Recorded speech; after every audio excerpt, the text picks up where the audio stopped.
नमस्कार, India news देख रहे हैं आप और मैं हूं आपके साथ सचिन दुबे। शुरुआत करते हैं फटाफट खबरों की। देश भर में कोरोना महामारी के मामलों में लगातार बढ़ोतरी हो रही है। देश में 24 घंटे में 2,16,000 से ज्यादा नए केस मिले, 1,000 से ज्यादा मरीजों की जान चली गई, 1,17,000 से ज्यादा मरीज रिकवर हुए।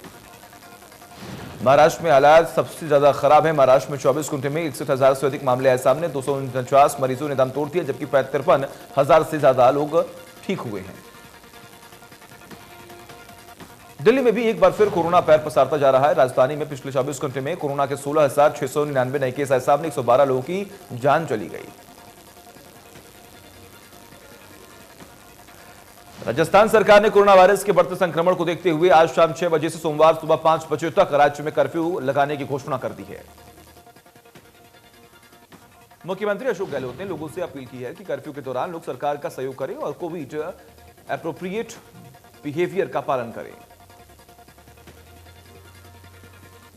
स्वास्थ्य मंत्री अनिल विज ने कोरोना पर बोलते हुए कहा कि कोरोना को रोकने के लिए दो ही उपाय हैं, हम लॉकडाउन लगाएं या लोग नियमों का पालन करें। विज ने कहा जिले में रोज निगरानी मॉनिटरिंग कमेटी करे, बेड की कमी पर निजी अस्पतालों को अवॉइड करे और अस्पताल के बिल को लेकर किसी को परेशानी ना हो। वैक्सीन पर अनिल विज ने कहा कि प्रदेश में 28 लाख लोगों को वैक्सीन लगी है, महीने के अंत तक 35 लाख लोगों को वैक्सीन लग जाएगी। प्रदेश में 70% लोग होम आइसोलेशन में हैं।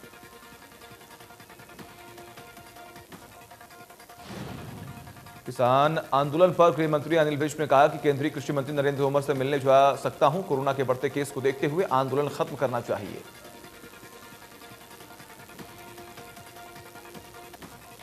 नेता प्रतिपक्ष भूपेंद्र सिंह हुड्डा ने कहा कि कोरोना से सबको एक होकर लड़ना है, मास्क पहने, सोशल डिस्टेंसिंग करें, खुद का, परिवार का, गांव का, सभी का ख्याल रखें।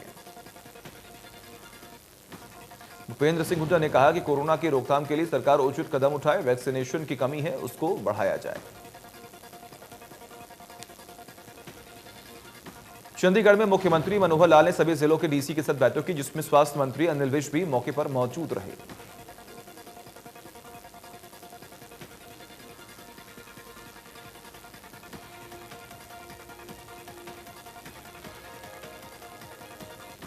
ये बैठक वीडियो कॉन्फ्रेंसिंग के जरिए हुई, जिसमें कोरोना के हालात पर मुख्यमंत्री मनोहर लाल ने जिलों के डीसी के से चर्चा की है। बैठक में फसल खरीद की भी समीक्षा हुई है। सीएम मनोहर लाल ने ट्वीट कर जानकारी देते हुए कहा कि प्रदेश में टीका उत्सव सफल रहा। 11 से 14 अप्रैल तक लगाए गए 6,37,327 टीके।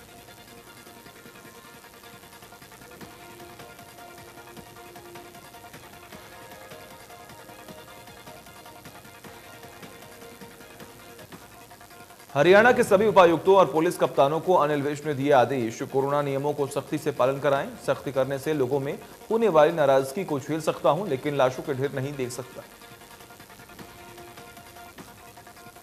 सिवानी मंडी में निजी स्कूल संचालकों ने प्रदर्शन किया और सरकार से कक्षा 1 से 8वीं तक के स्कूल खोले जाने की मांग की है। फरीदाबाद सीएमओ ने कहा कि नहीं होगी बेड और वेंटिलेटर की कमी, स्वास्थ्यकर्मी की लापरवाही भरी शिकायत के लिए नोडल अधिकारी नियुक्त। सीएमओ रणदीप सिंह पूनिया ने आश्वासन दिया है कि लोग लापरवाही न बरतें। स्वास्थ्य विभाग पूरी तरह से लोगों के स्वास्थ्य का ख्याल रखने के लिए तैयार है। बीजेपी के प्रदेश अध्यक्ष ओपी धनखड़ ने दिल्ली में पहुंचकर केंद्रीय कृषि मंत्री नरेंद्र तोमर से मुलाकात की। केंद्रीय कृषि मंत्री से बातचीत के बाद ओपी धनखड़ ने कहा कि सरकार किसानों के लिए बातचीत के लिए हमेशा खुली है। ओपी धनखड़ ने कहा कि किसान आंदोलन में कुछ कम्युनिस्ट और कांग्रेसी भी घुस आए हैं, जिसके बाद आंदोलन में अब राजनीति हो रही है। ओपी धनखड़ ने कहा कि मुलाकात के दौरान उन्होंने केंद्र सरकार के किसानों को डायरेक्ट पेमेंट करने के निर्णय को लेकर कृषि मंत्री नरेंद्र तोमर की बधाई दी है। किसानों के मुद्दे पर भूपेंद्र सिंह हुड्डा ने कहा कि मंडियों में किसान परेशान है, फसल खरीद में किसानों को परेशानी हो रही है। 48 घंटों में किसानों की पेमेंट नहीं आ रही, जो सरकार वादा कर रही थी। किसान आंदोलन पर हुड्डा ने कहा कि किसान 4 महीने से ज्यादा दिल्ली की सीमाओं पर बैठे हैं। केंद्र सरकार किसानों से बातचीत करे, बातचीत के जरिए समाधान निकाले। कोरोना के बढ़ते संकट के बीच दिल्ली में वीकेंड कर्फ्यू का ऐलान कर दिया गया। यह वीकेंड कर्फ्यू आज रात 10 बजे शुरू होगा और सोमवार सुबह 6 बजे तक जारी रहेगा। दिल्ली के मुख्यमंत्री अरविंद केजरीवाल ने प्रेस कॉन्फ्रेंस कर नई पाबंदियों का ऐलान किया। वीकेंड कर्फ्यू के दौरान जरूरी सेवाओं को खुला रखा जाएगा। जिनकी शादियों की तारीख तय है उन्हें पास दिए जाएंगे। मॉल, जिम, स्पा, बाजार और बाकी चीजें बंद रहेंगी। सिनेमा हॉल 30% के लिए हिसाब से ही चल सकते हैं। वीकेंड में सिर्फ इलाके के हिसाब से एक बाजार को खोला जाएगा। केजरीवाल ने कहा कि 5 दिन लोग काम करें, लेकिन वीकेंड में घरों में रहने की कोशिश करें। अगर किसी को अस्पताल जाना है, airport, bus station, railway station जाना है तो उन लोगों को वीकेंड कर्फ्यू के दौरान छूट रहेगी, लेकिन इसके लिए पास लेना होगा। गुरुग्राम में बढ़ते कोरोना के मामलों ने तोड़ा दम। इस साल का रिकॉर्ड। पिछले 24 घंटे में कोरोना के 1434 पॉजिटिव मामले आए सामने। गुरुग्राम में 7,741 एक्टिव केस। गुरुग्राम में लगातार बढ़ रहे कोरोना मामलों को देखते हुए सरकार और प्रशासन की तरफ से कई बड़े अहम फैसले लिए गए। अब गुरुग्राम में 24 घंटे होंगे कोरोना के टेस्ट। यमुनानगर के साबापुर गांव में शॉर्ट सर्किट से गेहूं की फसल जलकर राख हो गई है। किसानों का कहना है कि सारे साल की मेहनत थी जो अब जलकर खाक हो चुकी है। वल्लभगढ़ के सेक्टर 3 में राजकीय कन्या सीनियर सेकेंडरी स्कूल की भव्य इमारत को लड़कियों की शिक्षा के लिए जनता को समर्पित कर दिया गया। स्कूल के उद्घाटन के मौके पर केंद्रीय राज्य मंत्री श्री कृष्ण पाल गुर्जर और कैबिनेट मंत्री मूलचंद शर्मा मौके पर मौजूद रहे। उन्होंने कहा कि देश में प्रधानमंत्री मोदी और हरियाणा में मनोहर लाल जी के नेतृत्व में शिक्षा के लिए बड़े कदम उठाए गए हैं। देश के अंदर मॉडल स्कूलों की स्थापना की गई है, जहां कम फीस पर बच्चों के लिए उच्च शिक्षा का प्रबंध भी किया गया है। उन्होंने बढ़ते कोरोना मामलों को लेकर लोगों को कोविड-19 गाइडलाइंस की पालना करने की अपील की है। कैबिनेट मंत्री मूलचंद शर्मा ने कहा कि पहले यहां मात्र प्राइमरी स्कूल था, अब सीनियर सेकेंडरी स्कूल का शुभारंभ हुआ, जिसमें क्षेत्र के बच्चों को भारी लाभ मिलेगा। कैबिनेट मंत्री रणजीत सिंह ने कहा कि किसान और संगठन के बीच गतिरोध जल्दी खत्म होगा। किसान संगठनों और सरकार के बीच बातचीत का दौर भी जारी रहे। उन्होंने कहा कि किसानों को भी अपनी जिद छोड़नी पड़ेगी और सरकार को भी जिद छोड़कर जल्द किसानों की बात और गौर करना चाहिए। किसान आंदोलन की आड़ में राजनीति हो रही है। कैबिनेट मंत्री रणजीत सिंह ने हरियाणा के लोगों से कोविड-19 के नियमों की पालना करने की अपील की है। उन्होंने हरियाणा वासियों से नाइट कर्फ्यू के आदेशों की पालना करने की अपील करते हुए कहा कि इस दौरान लोग अपने घरों में ही रहें। रणजीत सिंह ने कहा कि जेलों में कैदियों के मनोरंजन के लिए जेलों में रेडियो स्टेशन खोले जाएंगे। हालांकि अभी गुरुग्राम और करनाल की जेलों में ट्रायल शुरू किया गया, जिसके प्रति दोनों ही जेलों में अच्छा रुझान देखने को मिला है। मुख्यमंत्री मनोहर लाल ने विदेश सहयोग विभाग के अधिकारियों को निर्देश देते हुए कहा कि क्षेत्र के सामाजिक आर्थिक कल्याण के लिए हरियाणवी प्रवासियों के साथ मजबूत संबंध विकसित करना विभाग की सर्वोच्च प्राथमिकता होनी चाहिए। मुख्यमंत्री मनोहर लाल ने अधिकारियों को ग्लोबल अप्रोच के माध्यम से हरियाणा को ग्लोबल ब्रांड के रूप में स्थापित करने के लिए दुनिया भर के इच्छुक निवेशकों की पहचान करने के लिए निर्देश दिए हैं। उन्होंने निर्यात बढ़ाने की दिशा में देशवार लक्ष्य गतिविधियां भी तैयार करने के निर्देश दिए हैं। बैठक में मुख्यमंत्री को अवगत कराया गया है। दूतावासों को साथ समन्वय को और मजबूत करने के लिए विभाग द्वारा समर्पित प्रयास किए गए हैं। मुख्यमंत्री मनोहर लाल ने प्रदेश में अनधिकृत क्षेत्रों में चल रहे उद्योगों को रेगुलर करने के लिए पॉलिसी बनाकर उसे जल्द से जल्द अमली जमा पहनाने के निर्देश दिए हैं। मुख्यमंत्री ने अधिकारियों को निर्देश दिए कि किसी भी स्तर पर कोई समस्या न आए, इसके लिए नियम कायदे ड्राफ्ट कर कार्य को आगे बढ़ाएं। बैठक में बताया गया कि इस संबंध में अब तक यमुनानगर, फरीदाबाद, पानीपत और रोहतक में उद्योगों का सर्वे किया गया है। नॉन कंफर्मिंग जोन के उद्योगों को राज्य प्रदूषण नियंत्रण बोर्ड के नियमों और शर्तों के हिसाब से ग्रीन, ऑरेंज, रेड और व्हाइट की श्रेणी में बांटा गया है। इन उद्योगों के फिजिकल वेरिफिकेशन के बाद क्लस्टर के आधार पर रेगुलर करने का कार्य किया जाएगा। कुरुक्षेत्र के बीच में विधायक सुभाष सुधा ने पुलिस अधीक्षक को फोन कर आदेश दिए कि शहर में चोरी की बढ़ती वारदातों को रोकने के लिए गश्त बढ़ाई जाए और वारदातों पर अंकुश लगाया जाए। डीएसपी ने बताया कि सभी थाना चौकी पुलिस कर्मियों को आदेश दे दिए हैं कि वही कभी भी संदिग्ध व्यक्ति रात्रि कर्फ्यू में दिखे तो जांच करें। बढ़ते क्राइम और नशे पर लगाम लगाई जाएगी। कैथल में सीआईए पुलिस ने बैंक से पैसे लेकर घर लौट रहे किसान से पिस्तौल की नोक पर 6 लाख की लूटपाट करने वाले 3 आरोपियों को गिरफ्तार किया है। डीएसपी ने खुलासा किया कि आरोपियों को उधार के पैसे लौटाने थे, जिसको लौटाने के लिए उन्होंने इस वारदात को अंजाम दिया। बाकी 2 आरोपियों की पहचान कर ली गई है, उन्हें भी जल्द गिरफ्तार कर लिया जाएगा। गुरुग्राम में नवरात्र के दौरान शीतला माता मंदिर के अंदर सुरक्षा और सुविधा का खास ख्याल रखा जा रहा है। मंदिर परिसर में पूरे इंतजाम किए गए और लोगों को जागरूक किया जा रहा है। मंदिर परिसर में दर्शन के लिए पहुंच रहे सभी श्रद्धालुओं को सैनिटाइज किया जा रहा है। मास्क और 2 गज की दूरी का ध्यान भी रखा जा रहा है। गुरुग्राम में कोरोना के चलते सभी स्विमिंग पूल पर चलाने वालों को कोविड लाइसेंस लेना होगा। खिलाड़ियों की संख्या भी स्विमिंग पूल में कम रखनी पड़ेगी। गुरुग्राम में करीब 200 स्विमिंग पूल हैं। खेल विभाग के अधिकारी मौके पर जाकर स्विमिंग पूल का जायजा ले रहे हैं कि कोरोना नियमों का पालन हो रहा है या नहीं। भिवानी में हनुमान जोड़ी धाम में टीकाकरण का तीसरा कैंप लगाया गया। टीका उत्सव कार्यक्रम में सेवा देने वाले डॉक्टर्स और समाजसेवियों को सम्मानित किया गया। कैंप में पहुंची सीएमओ डॉक्टर सपना ने कहा कि कोरोना फिर से तेजी से पैर पसार रहा है, लोगों को सतर्क रहना चाहिए और कोरोना गाइडलाइंस का पालन भी करना चाहिए। भिवानी अनाज मंडी में व्यवस्था को संभालने के लिए प्रशासन ने फर्स्ट इन फर्स्ट आउट व्यवस्था को तत्काल प्रभाव से रद्द कर रहे शेड्यूल से खरीद शुरू की है। किसानों को असुविधा न होने इसलिए यह फैसला लिया गया है। मंडी सुपरवाइजर ने बताया कि कोरोना को देखते हुए मंडियों में ज्यादा भीड़ न हो, इसके लिए सरकार ने फैसला लिया है। सरसों की फसल किसान कभी भी बेच सकते हैं और गेहूं के लिए किसानों के पास मैसेज आएगा। करनाल के गांव बस्तली में 33 वर्षीय किसान की ट्रॉली का जैक टूटने से मौत हो गई है। किसान खेत में ट्रॉली से तूड़ी उठा रहा था, जब उसने जैक का इस्तेमाल किया तो ट्रॉली उस पर गिर गई। गोहाना नगर परिषद अध्यक्ष और नगर परिषदों के चुनाव की तैयारी कर रही है। इसके लिए नगर परिषद ने सुपरवाइजरों और बीएलओ से सर्वे कराकर वार्डों के आधार पर मतदाता सूची तैयार करवाई है।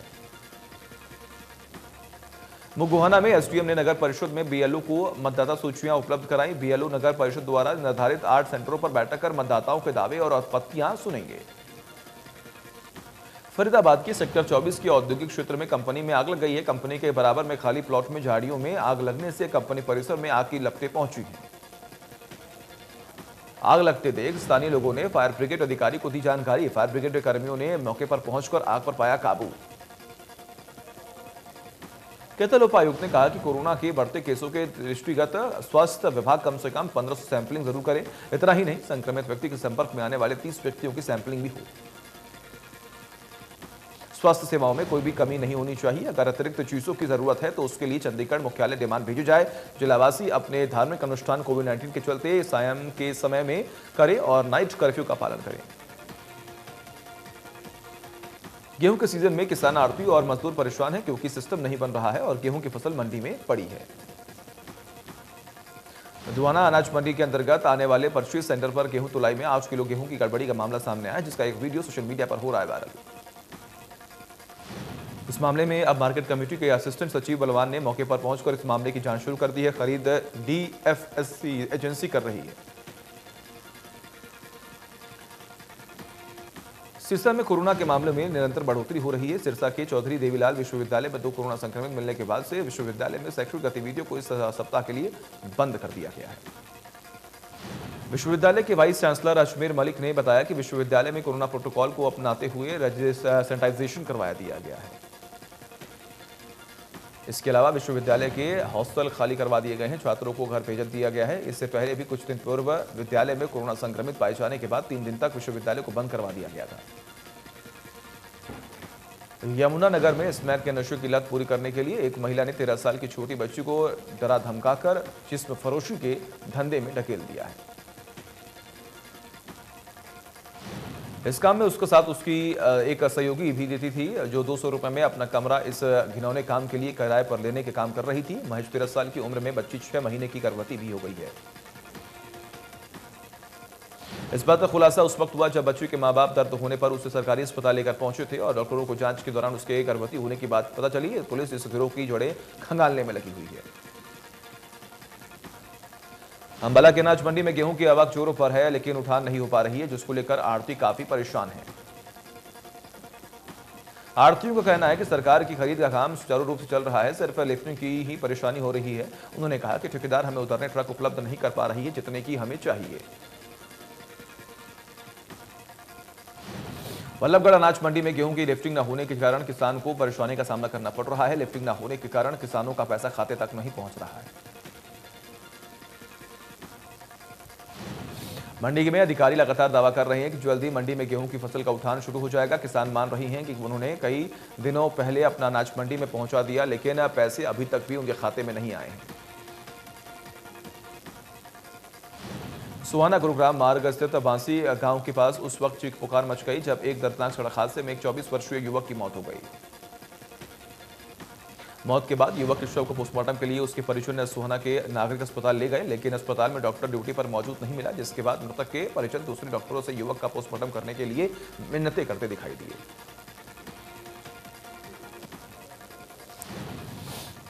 फरीदाबाद में 70 लाख से गबन केस में आरोपियों की तलाश में पुलिस ने छापेमारी की है। मुचेड़ी गांव की पंचायत 70 लाख का गबन हुआ है। एसीपी ने जल्द आरोपियों की गिरफ्तारी का दावा किया है। गबन के मामले में दर्ज एफआईआर में कई धाराएं जोड़ी गई हैं। टोहाना में यूपी से आ रहे गेहूं से भरे ट्रक को मार्केट कमेटी ने किया काबू। ट्रक से निकली 346 क्विंटल गेहूं गोदाम को सील करने के बाद जांच हुई शुरू। इस मामले को लेकर शहर पुलिस भी जांच में जुटी हुई है। मार्केट कमेटी अधिकारी के अनुसार पकड़ी गई गेहूं लगभग 346 क्विंटल है, जिसके लिए उपक्रम को नोटिस देकर कार्रवाई की जाएगी। गुरुग्राम में 30 अप्रैल तक जिला अदालत में विवादों की सुनवाई स्थगित, केवल अर्जेंट मामलों में ही सुनवाई होगी। कुंडली बॉर्डर पर किसान आंदोलन में शामिल किसानों द्वारा बनाई गई झोपड़ियों में भीषण आग लग गई। आग लगने से कई झोपड़ियां जलकर खाक हो गई। किसान नेता बलदेव सिंह सिरसा ने सरकार पर आगजनी के आरोप लगाए हैं। उन्होंने कहा कि शरारती तत्वों ने यह आग लगाई है, सरकार आंदोलन को तोड़ने का प्रयास कर रही है। आग लगने की घटना के बाद फायर ब्रिगेड और पुलिस मौके पर पहुंच गई है। फायर ब्रिगेड की गाड़ियों ने आग पर काबू पाया है। कृषि अध्यादेशों को लेकर टिकरी बॉर्डर पर धरना प्रदर्शन कर रहे किसान इन दोनों आंदोलन स्थल पर पीने के पानी और सफाई व्यवस्था को लेकर काफी परेशान हैं। आंदोलन स्थल पर जगह जगह सीवरेज का पानी खड़ा है और पीने के पानी की व्यवस्था न होने के चलते किसानों में रोष है। किसानों ने चेतावनी भरे लहजे में यह भी कहा कि यदि समय रहते सफाई व्यवस्था और पीने के पानी का समाधान नहीं हुआ तो वो सड़कों पर उतरकर जाम लगा देंगे। कैथल के गांव से मोर के आग ने किसानों के खेतों में मचाया तांडव। 23 एकड़ गेहूं जलकर पूरी तरह से राख। करनाल के रेलवे स्टेशन पर इकट्ठी लाश मिलने से सनसनी फैल गई। मृतक की पहचान नहीं हो पाई। पुलिस ने शव को अपने कब्जे में लेकर पोस्टमार्टम के लिए भेज दिया है। नू के पिनगवा में गायब हुआ 18 वर्षीय लड़के का 9 दिन के बाद कोई सुराग नहीं मिल पाया। मामले में पुलिस के हाथ अभी भी खाली हैं। 18 वर्षीय सुहाउन बाजार में जाने की बात कहकर घर से निकला था, जिसके बाद वापस नहीं लौटा। परिजनों ने मामले की शिकायत पुलिस को दी थी। पंचकुला के सेक्टर 23 के डंपिंग ग्राउंड में मालखाने में रखी गई शराब की पेटियों को नष्ट किया गया। 2014 में से 2020 तक जितनी भी शराब पुलिस ने पकड़ी थी वो सभी पेटियां नष्ट की गई। पेटियां नष्ट करते हुए वक्त पंचकुला के सेक्टर 5 के एसएचओ मौजूद रहे। करीब 8 ट्रॉलियां भरकर शराब की पेटियां लाई गईं और जेसीबी की मदद से पेटियों को नष्ट किया गया। उत्तराखंड में चल रहे महाकुंभ में कोरोना विस्फोट हुआ। 102 तीर्थयात्री और 20 साधु कोरोना संक्रमित पाए गए। मेले में कई धार्मिक संगठन के प्रमुखों ने कोरोना टेस्ट कराने से इनकार कर दिया था। महाकुंभ के दौरान कोरोना गाइडलाइंस का पालन नहीं किया गया। ना तो ज्यादातर चेहरों पर मास्क दिखा और ना ही सोशल डिस्टेंसिंग का पालन भी किया गया। बीते 4 दिनों में अखिल भारतीय अखाड़ा परिषद के अध्यक्ष और निरंजनी अखाड़ा के मुखिया समेत 18 साधु कोरोना पॉजिटिव पाए जाने चुके हैं। नरेंद्र गिरी की तबीयत बिगड़ने के बाद उन्हें एम्स हरिद्वार भेजा गया है। कुंभ को लेकर उत्तराखंड सरकार ने साफ कर दिया है कि कोरोना के कहर के बीच कुंभ की अतिथि में कोई कटौती नहीं होगी। कुंभ मेला समय सीमा पर ही खत्म होगा। धनवाड़ी अड़ी अखाड़ा के महामंडलेश्वर की कोरोना से मौत हो गई है। हरिद्वार में कुंभ क्षेत्र में कोरोना की रफ्तार दिन प्रतिदिन लगातार बढ़ती ही चली जा रही है। कांग्रेस के पूर्व अध्यक्ष और सांसद राहुल गांधी ने केंद्र सरकार पर साधा है निशाना। राहुल ने ट्वीट कर लिखा कि न टेस्ट है, न हॉस्पिटल है, न बेड है, वेंटिलेटर नहीं है, न ऑक्सीजन, वैक्सीन भी नहीं है, बस उत्सव का ढोंग है।